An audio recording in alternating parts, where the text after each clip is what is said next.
time to give you our top 10 prospects in the Mariners farm system. Colby, hit it. You are Locked On Mariners, your daily Seattle Mariners podcast. Part of the Locked On Podcast Network, your team every day.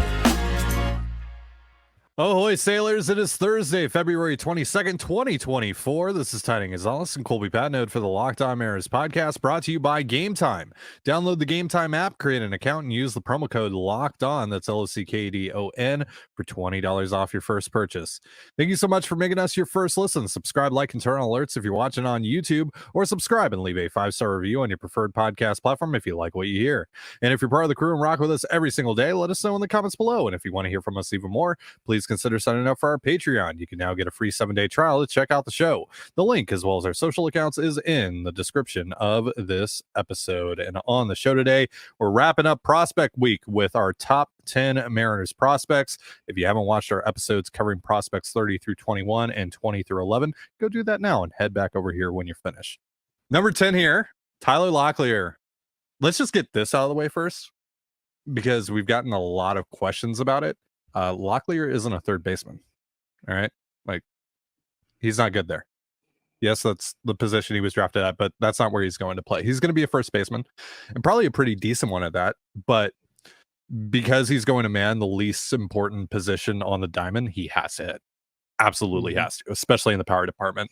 And so far, we've seen solid power output, but not the kind of power you hope he can eventually give you, which is somewhere in the ballpark of, 23 to 30 home runs and another 20 to 30-ish doubles.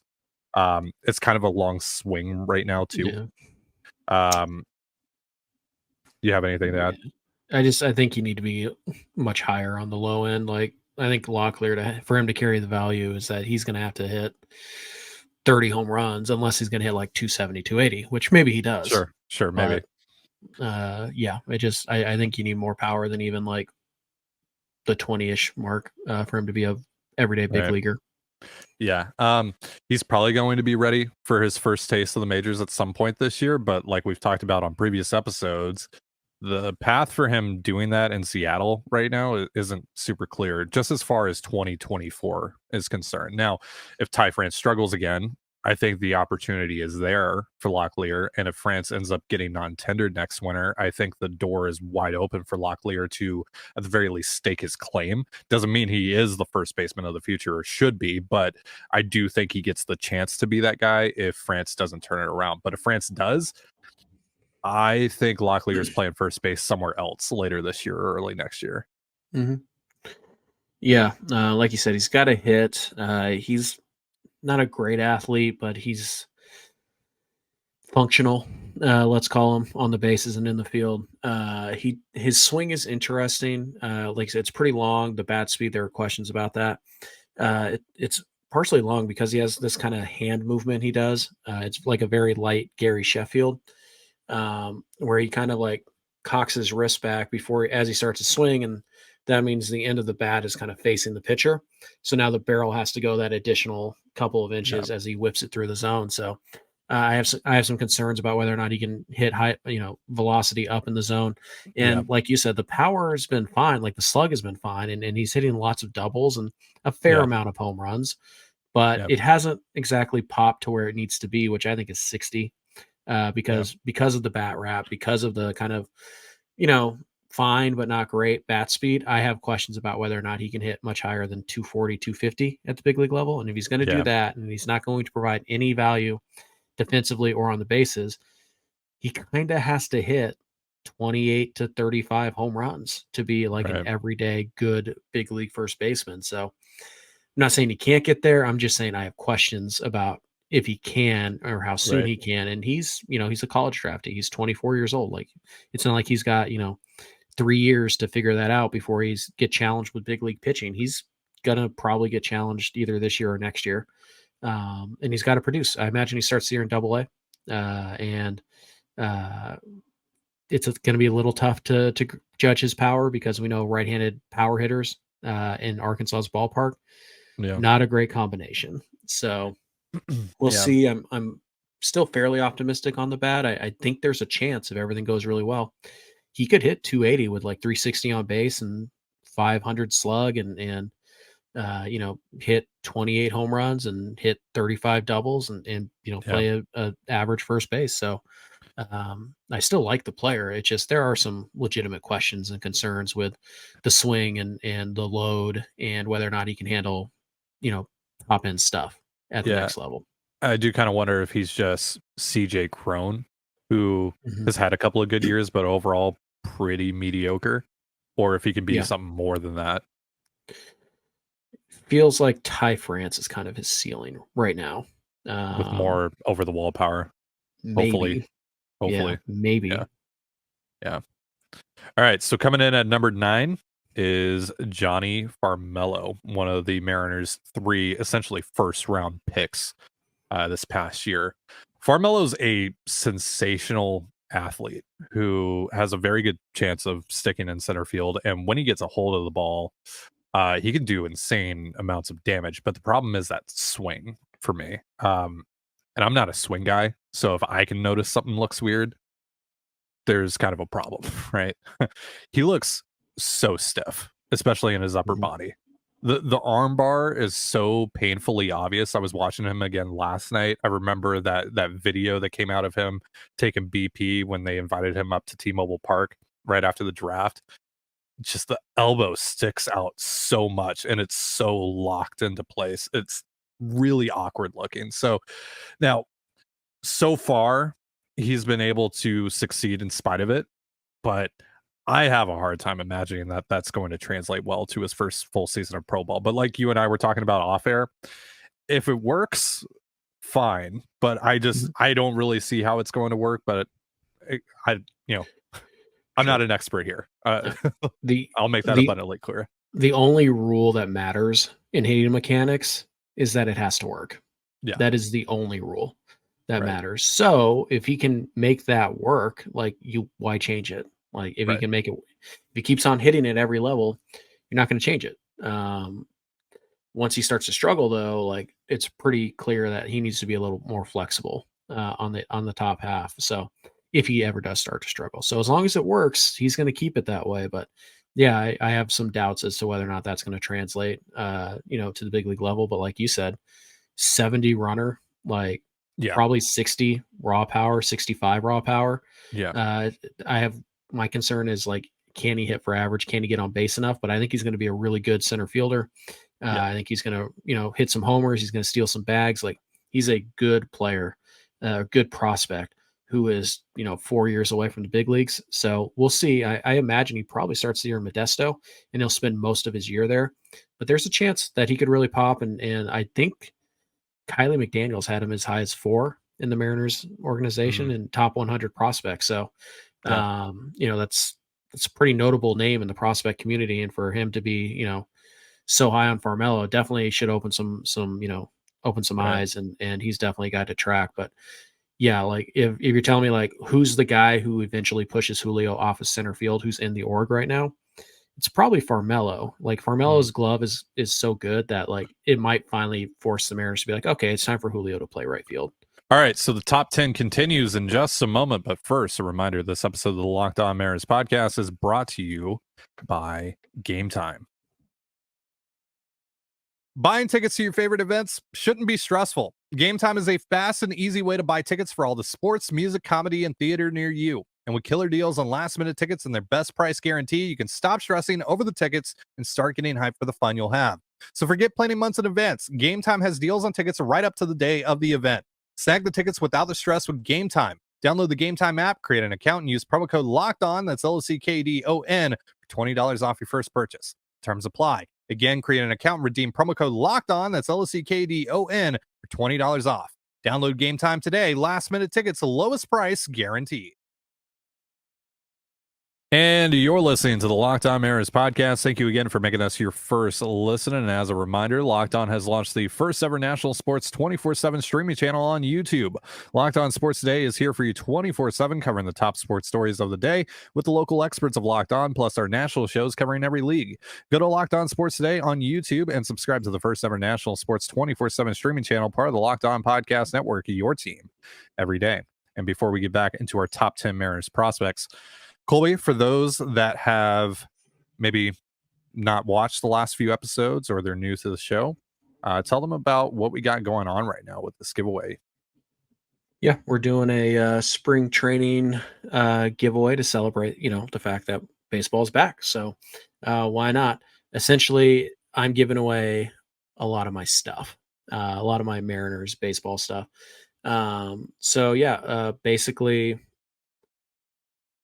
for every new tier of 100 new subscribers we get to this YouTube channel, I will be adding items into a Mariners mystery box, and we will randomly select one comment from the videos, from any of the video, during the duration of this contest, and that person will win the mystery box. Every 100 new subs we add, I add more stuff to the box. Right now, already in it includes a Mitch Garver dual jersey swath, autograph card numbered, a Jared Kelenic autograph card, and once we get to the next tier, which for us would be 10,900 subs, we'll tell you guys what is getting added into the box when we hit 10,000, or when we hit 11,000. We'll tell you what the next step is. So to enter is very easy. All you got to do is just subscribe to this channel and leave a comment. You can comment whatever you want, and we will.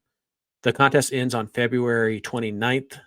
March 1st was kind of the day we were planning on drawing the winner, but we might have to push that back because I'm not going to be here next Friday. So we'll see. We'll let you know on that end. But again, just subscribe to the channel, leave a comment down below, and you'll be entered to win a really cool prize pack. And let me tell you guys, we're getting close to 10.9.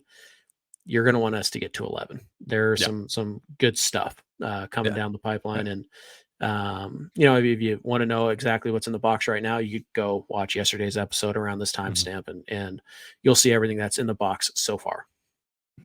Yeah, it's really dope what Colby has planned. So definitely help us get there, because you certainly want a chance to get some of that stuff.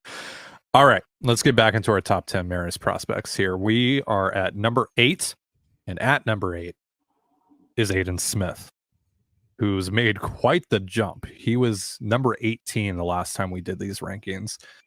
He is now number 8, and I thought I was going to be the high man on Smith by putting him 10 on my list, but then Colby went ahead and just put him at 7 on his. So, Colby, I don't know if I'm there with you on him being over Farmello, even with the concerns I have about Farmello's mechanics, but I think I can wrap my head around why you came to this conclusion. Is it that you think he's a safer bet to just be, at the very least, a solid big leaguer? It's because he's the next Julio Rodriguez. So 80 speed, 80 raw power. 80s across the board. Yeah, literal generational talent. Yes, once in a lifetime. Mike Trout ain't got nothing on this guy. Right. Also, a number 3 starting pitcher on top of it. Like, who knew? But right. So Aiden Smith is a guy who really came up late in draft talk last year. He blew away the little combine they had. He won the combine that they had pre-draft, and the Mariners were able to draft him in the 4th round. They gave him 2nd round money to sign.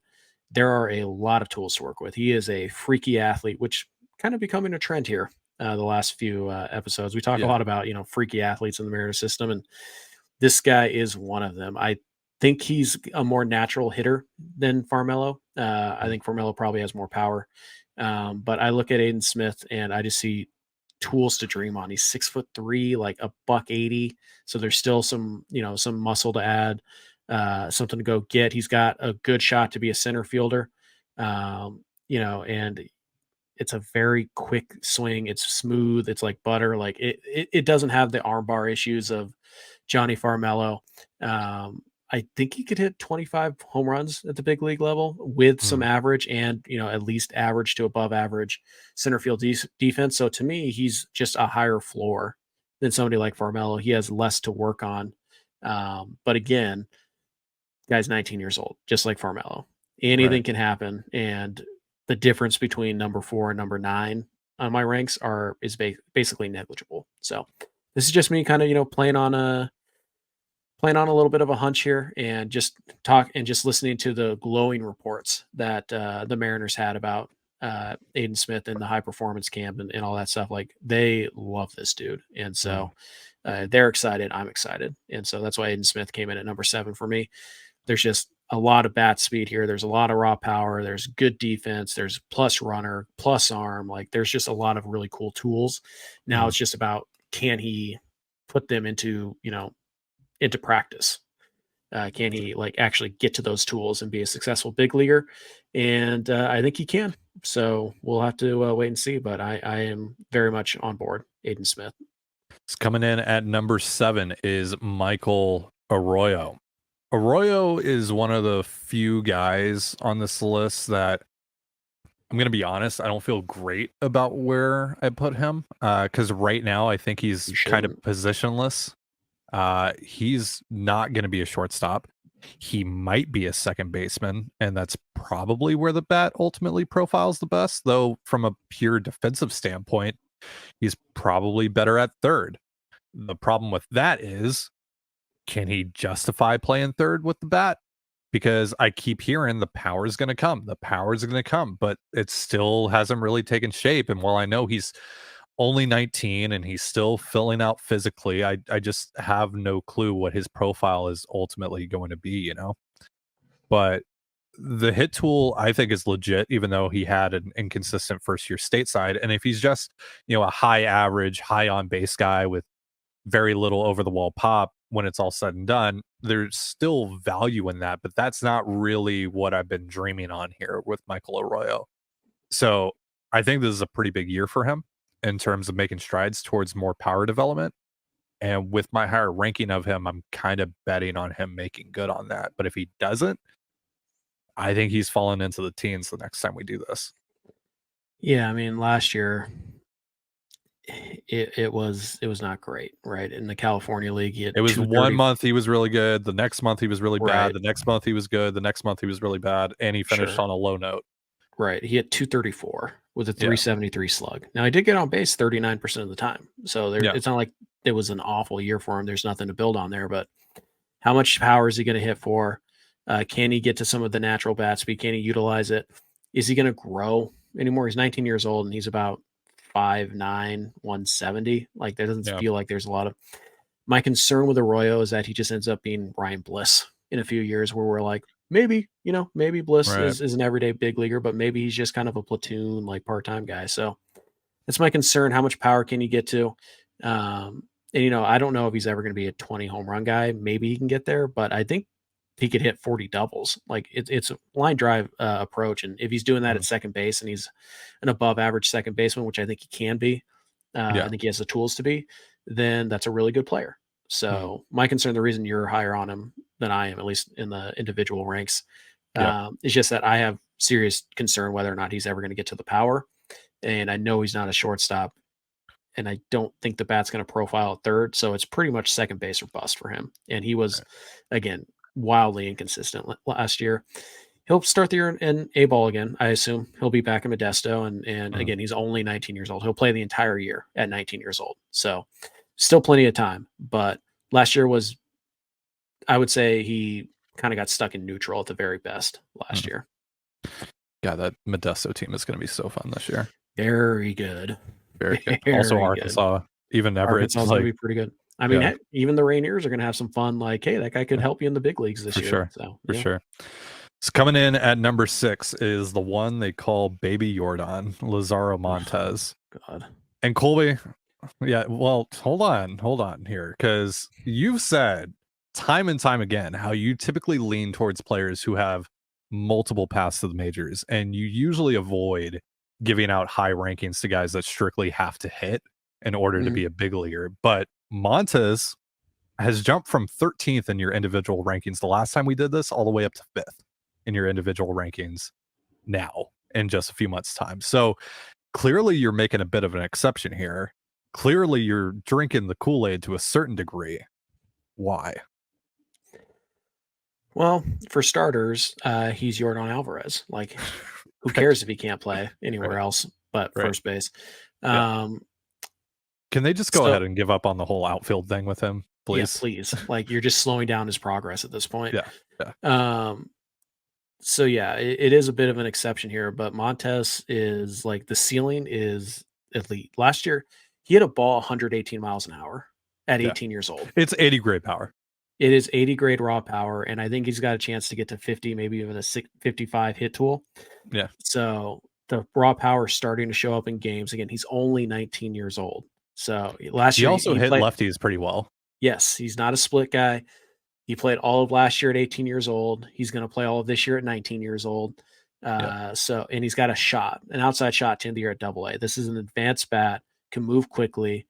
My favorite part is that in the DSL, as before last year, he was running like a 34% strikeout rate, and that's a red flag for a guy who's supposed to be. Last year, he dropped that down to about 26%. Despite seeing better competition. That is significant. He draws plenty of walks. He's got 40, 45 home run power. Like, I look at this guy and honestly, I say, he's probably not Yordan Alvarez. Like, come on. That is so unfair to put that on that guy because there's one Yordan Alvarez. Right. Could he be Kyle Schwarber? Yeah, I think he could. And Kyle Schwarber is a dang He's good very baseball player. He's very good too. Who might strike out some. He might only hit 220, but he's going to get on base 38% of the time and hit 35 bombs. So you live with it. And I think that's kind of the direction that Montes is in. And I still think there's a shot that he is a 260 hitter with 40 home runs. And again, the fact that he's going to play this entire year at 19 and he might get to AA. Like the bat is the raw hit tool and the raw power is so special that I'm willing to make an exception here because I think Montes is a guy who could be in the big leagues by the middle of next year and succeed at 20 years old. So yeah, I said his ETA rather at 2027 on the graphic, which is that's probably more of a stick year than like a debut year, but the bat it has a chance to carry him to the big leagues quickly. Yeah. So again, I think Kyle Schwarber is like a reasonable ceiling comp for him, not Yordan. This is by far the most surprising thing on your list for me. Because I almost can't believe the words that are coming out of your mouth because I'm buying it. Dude, it's not typical for you. 118 miles an hour at 18 years old. So can O'Neal Cruz, and you don't like him. Yeah, that's because O'Neal Cruz doesn't have 40 home run power. I really do think he's gonna end up being a 250 guy with about 370 on base, and he's gonna slug 40 homers, as hopefully a DH only. But obviously, again, that there's a lot of risk there because he will give you nothing on the bases and he will hurt you in the field. So he has to kind of get there to be. He is slow, very slow. So very, very slow. Yeah, just stick him at first base, DH, and just let the bat ride. Like there's no reason to try and trick us into thinking he can play right field. Okay, it's not going to happen. Can we just stop with that? Yes. All right, we are halfway through. We are going to be going through the top 5 in just a moment. But first, a reminder, this episode of the Locked On Mariners podcast is brought to you by FanDuel. With football officially in the books and some time before baseball gets underway, why don't you try your hand at betting on some hoops? Get buckets with your first bet on FanDuel, America's #1 sportsbook. Because right now, new customers get $150 in bonus bets with any winning $5 bet. That's $150 if your bet wins. Bet on all your favorite NBA players and teams with quick bets, live same-game parlays, exclusive props, and more. Just visit FanDuel.com/lockedon and shoot your shot. That's FanDuel.com/LOCKDON. FanDuel, official sportsbook partner of the NBA.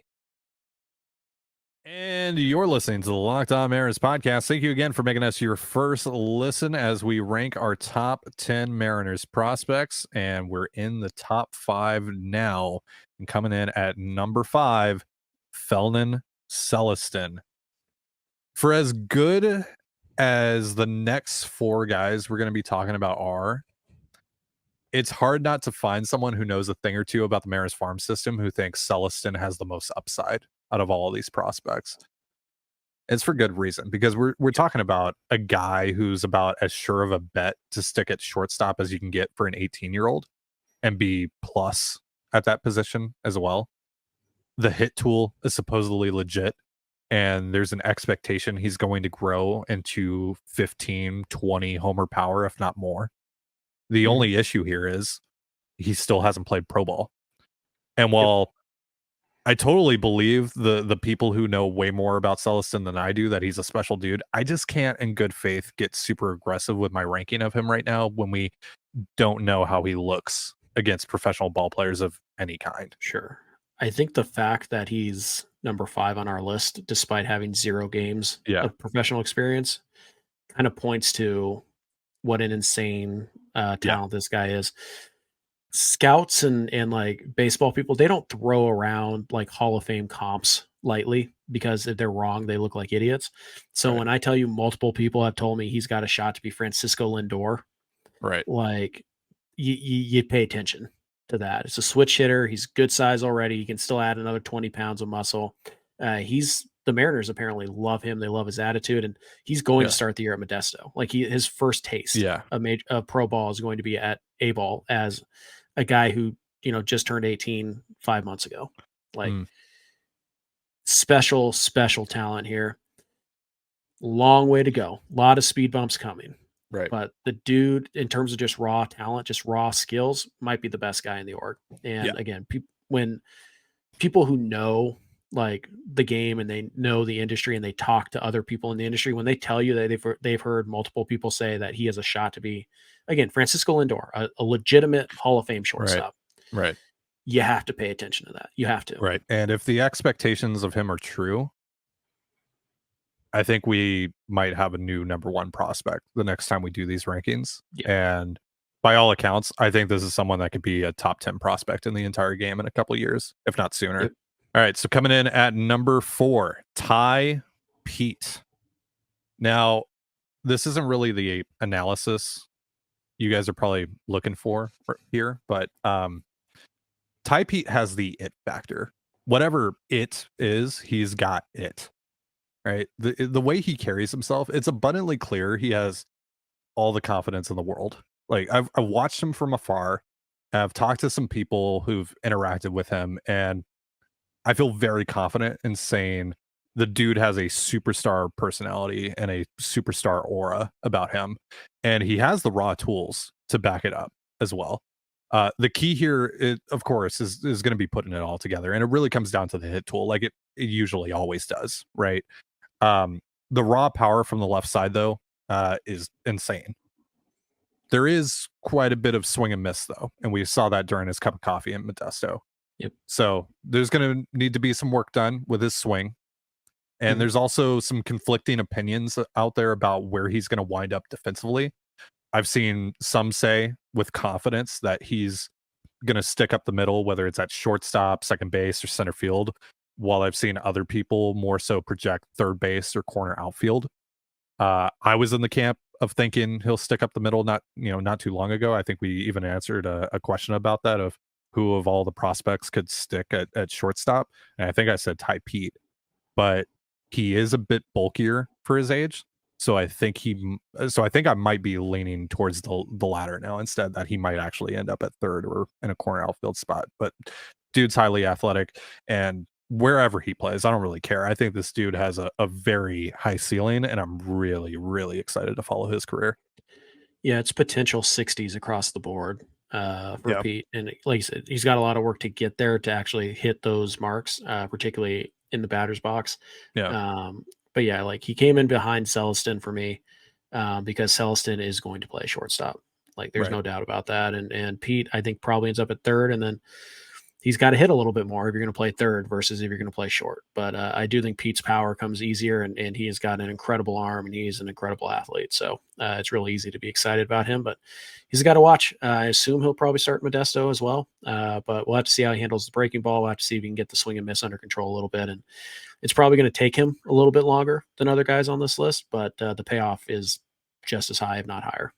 If you guys are using process of elimination, I think you can figure out who our top 3 is, and it's pretty much in line with consensus. So starting with number 3, Harry Ford. Ford was our number 2 prospect the last time we did this. The big question here for me is, where is he going to play? Because that does change the way we view the bat and the value that carries. Because if he can stick behind the plate with the way his bat projects, I mean, we're talking about potentially one of the best players at that position. But there are real concerns about his ability to catch. And it seems the Mariners are already starting to flirt with the idea of moving him to another spot. I mean, we've already heard that we might see him at a few different positions over the course of the spring. We're not at this point yet, but I think we are getting closer to the point that we've talked about a lot over the last couple of years since they drafted Ford, where the bat will be too good to be kept down for the sake of holding on to the hope that he can catch. And that's really going to be put to the test right out of the gate, because I'd be pretty surprised if he's not on that Arkansas roster on opening day, or at least shortly thereafter. He's going to be. Yeah. So he's shown an elite feel for the strike zone. It's high walk rates, low K rates wherever he's played, and the power is starting to come in droves. And if that carries over against AA pitchers this year, I think the Mariners will have a pretty big decision to make sooner rather than later. Right. It's a tough ballpark it's a tough ballpark to judge power from right-handed bats. So that's something to keep an eye on. But my question is, does he have enough over-the-wall power to play a corner? Like a lot of people have mentioned third base for him. Does he have enough power to play third? Maybe he can get there. I haven't seen it yet. It's a lot of doubles right now, but I did watch a lot of Harry Ford tape last night, highlights, whatever you want to call it. Sure. He abuses the right center field gap, and he has home run power to that side, and that's not typically something you can fake, right? You can't, kind of hit an accidental opposite field home run. Like that doesn't really happen, not to right center field. So the power is there, the bat speed's there. He great control of the strike zone, draws a ton of walks.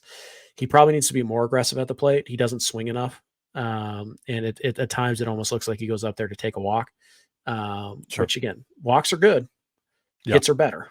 Right. Hits do more damage. So especially with what he can do to a baseball.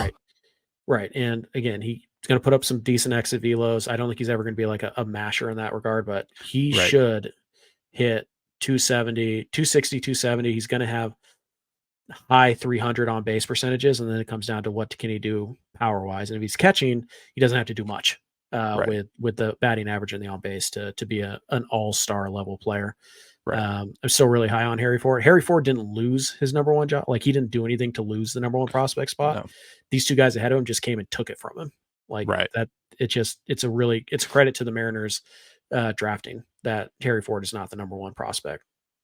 So coming in at number 2 is our former number 1. The last time we did this, Cole Young, which should say a lot about who comes in at number 1, but we'll get there.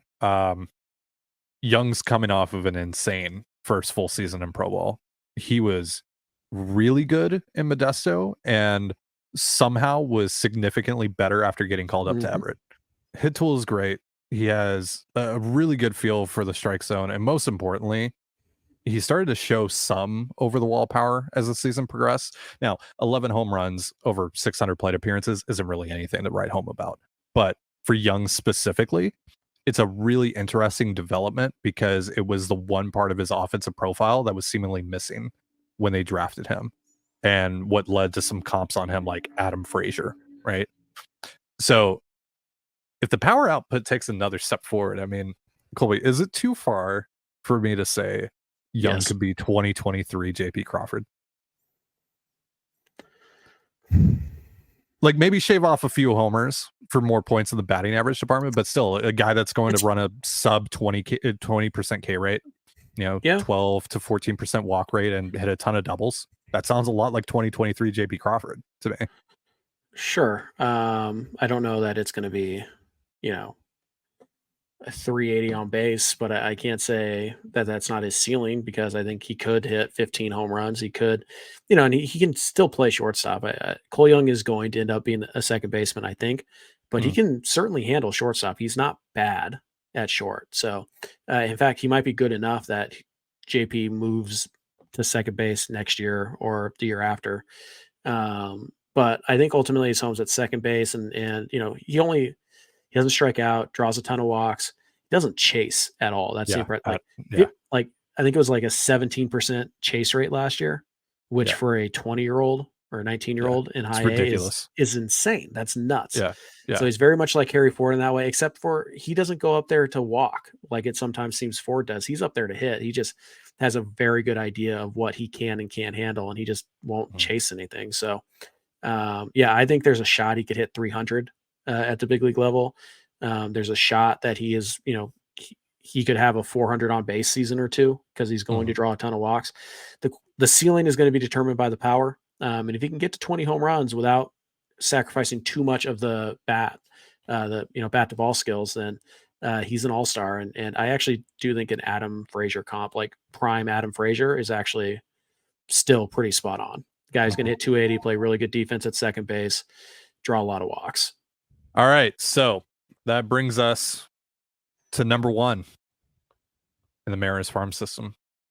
It's their first pick in this past year's draft, Colt Emerson, who went into God mode to begin his pro career. It was only 24 games, all right, but he made it look very easy, which, considering he was 17 at the time, is incredibly impressive. He has a very advanced understanding of the strike zone. His swing is buttery smooth and generates a ton of quality contact, and his path to adding more power is a lot clearer than it is for someone like Cole Young, which for me is why he comes in at number 1. I don't think he has the highest upside in the farm. Like, if you asked me to pick one prospect from this group to win an MVP in their career, he wouldn't be my answer. That's Celestin, that's Pete, that's maybe even Ford. But it's not hard seeing Emerson being a consistent 3-win player in his career with the upside of being a perennial all-star. Yeah, you're telling me to bet on somebody who's going to make 5 all-star teams in their career. I'm probably picking Emerson. If you're telling me like who's going to be like a legitimate like star like Ronald Acuna, like it's probably like Celestin or Pete or maybe Farmello. But like the fact that Emerson comes with floor and ceiling, like is huge. The fact that he just destroyed A-ball pitching or complex league pitching. He played at both levels, right? A little bit. A little he was on that playoff run with Modesto. Right. So he'll definitely start the year in Modesto. Drew plenty of walks, doesn't strike out, plus raw power from the left side. And we've heard recently that he actually bulked up to 225 in about a month, in about 6 months. In about 6 weeks, he went from about 195, 200 to 225. Yeah. And that it was good weight. Like, it's not because he didn't eat his way there. He worked his way there. And it was so much that the Mariners had to be like, hey, maybe ease back a little bit. Let's calm down there, Jared Kelnick. Sure. Let's get you to 215. And he's there. Like he did that with ease. So he's already added muscle and speed, and like he's a worker. He's everything you want from your top prospect. He's a guy, he's a grinder. He's got all the natural skills in the world, but he doesn't want to just rely on those. He's a worker. There's a chance he's Corey Seager. Just going to throw that out there. I think ultimately he probably ends up playing third base. So, I mean, that kind of eliminates the Corey Seager comp a little, but like offensively, I could see him being Corey Seager. And as weird as it is to say for an 18-year-old, I feel like his floor is Kyle Seager. Like, so you're getting like 30-win player at the very least, but you might just have a Hall of Famer. Who knows? So, like Colt Emerson to me, like I didn't consider anybody else for a minute to be the number 1 prospect, like not for a second. And that was only reinforced repeatedly over the winter as I heard more and more about the things that Emerson was doing. Like, kid could be something special. He could be, the top 5 prospect in all of baseball by the end of this year. Like it's non-zero chance he ends this year at Double-A.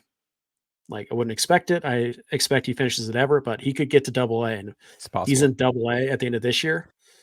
We're talking about him for 2025, possibly. Yeah, you're talking about him possibly making his debut at the end of 2025. Alongside Harry Ford, Cole Young. Yes. Like 2025 could be very exciting from a pure just prospect call-up standpoint. It could, but you kind of hope they're not up because you want the guys who are blocking them to be so good that they can't get their foot in the door. So, Let's quickly recap our top 30 and then get out of here.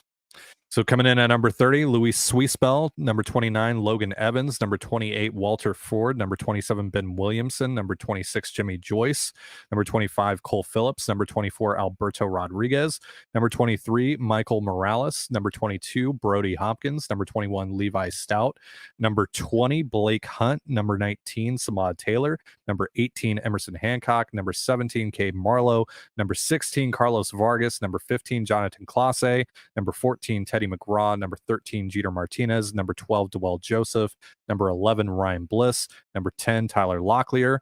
9, Johnny Farmello. 8, Aiden Smith. 7, Michael Aroyo. 6, Lazaro Montes. 5, Felnan Celestin. 4, Tai Pete. 3, Harry Ford. 2, Cole Young. And 1, Colt Emerson. And there you have it. Those are our top 30 prospects before the start of the 2024 season. That's going to do it for our show. Thank you so much for joining us here on the Locked On Mariners podcast. For Colby Patnode, I've been your host, Ty and Gonzalez. Be sure to give us a follow on Twitter at @LO_Mariners. You can follow me at Ty and Gonzalez and Colby at CPAT11. That's CPAT11. You can also find all that stuff in the description of this episode. Thank you again for making us your first listen. Have yourself a beautiful baseball day, and we'll see you next time. Peace.